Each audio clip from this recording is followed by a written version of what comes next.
Welcome to my channel. বন্ধুরা, তোমরা সবাই কেমন আছো? আমি ভালো আছি।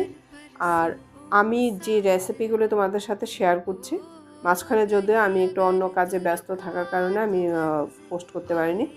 তো আমি যে রেসিপিগুলো শেয়ার করছি এগুলি যদি তোমাদের ভালো লাগে, লাইক শেয়ার কমেন্ট করবে, সাবস্ক্রাইব করবে, বন্ধুবান্ধবদের সাথে শেয়ার করবে, বেল আইকনটা টাচ করে আমার পাশে থাকবে।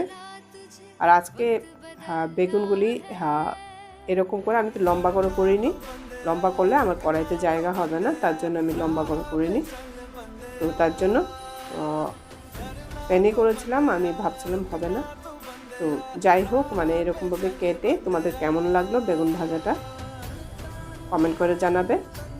আর লাইক শেয়ার কমেন্ট করে সাবস্ক্রাইব করে আমার পাশে থাকবে, আমাকে সাপোর্ট করে যাবে যাতে নতুন নতুন রেসিপি তোমাদের সাথে নিয়ে আসতে পারি।